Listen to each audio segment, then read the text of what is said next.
Today we're going to talk about houses versus condos, the pros and cons of house ownership versus condominium ownership. So if you're thinking about buying a house instead of a condo, one of the pros for having a house is you have the freedom to renovate and upgrade as you wish. You can do anything that you want. It's your house, so you need the color, the style, the doors, the windows, anything like that, the color on the outside walls. It's all up to you.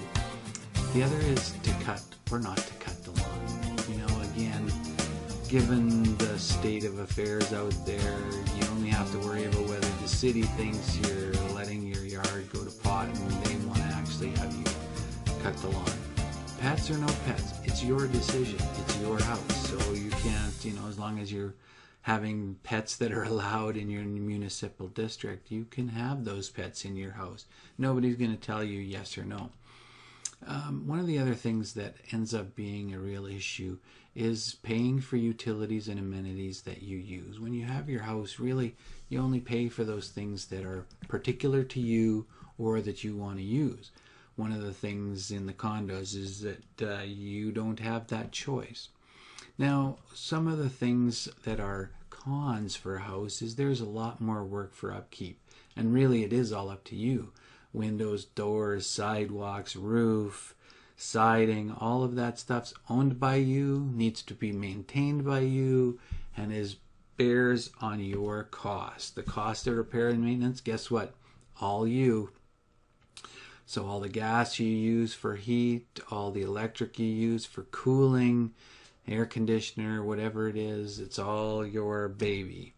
Expenses vary monthly or seasonally, so are you good at a budget? Imagine if you're in the south and it's hot all summer long, it's air conditioning, but in the wintertime you don't use as much air conditioning, and so your cost of electric bills are significantly less.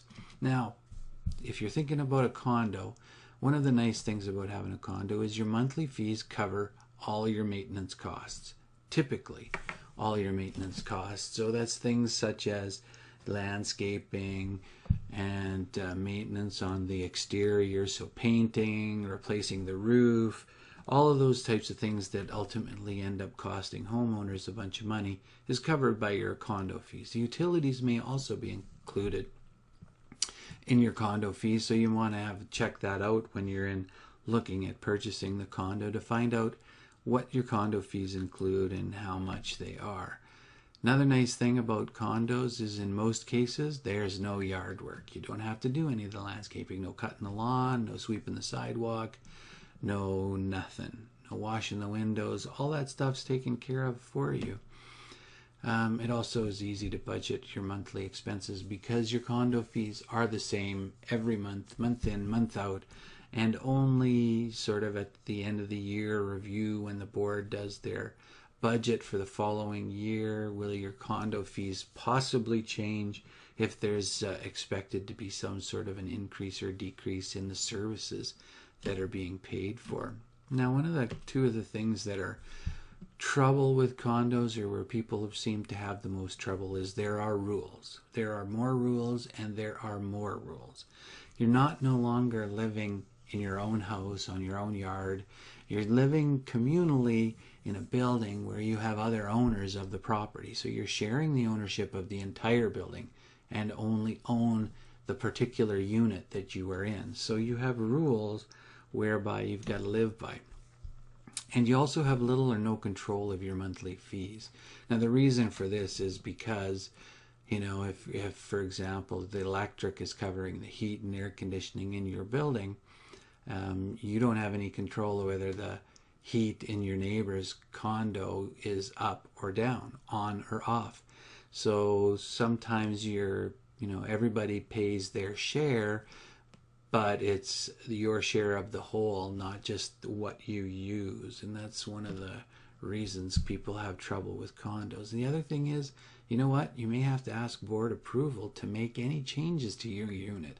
That could be flooring, that could be walls, that could be windows, doors, anything like that might come up.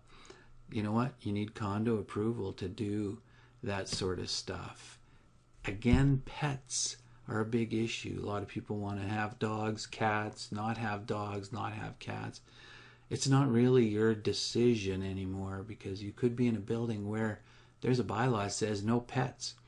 And even though it is your individual unit that you're living in, they don't want pets on the property. They don't want pets, people having to walk their dogs, and of course taking them out to go to the bathroom and stuff like that. So a big issue for people buying a condo is whether they have pets or want pets or may want pets in the future. So it's one of the things you got to watch out. So, well, this has been houses versus condos, and you know what? There are good reasons for both. Condo ownership is more about lifestyle. A lot of people buy a condo just so that they can lock up the door unit and take off and don't have to worry about cutting the lawn, watering the trees, shoveling the snow, depends where you live, all of that sort of stuff. Just make sure to ask the realtor you're working with to explain both types of ownership for you. Houses versus condos, pros and cons of house ownership versus condo ownership. Make it a great day.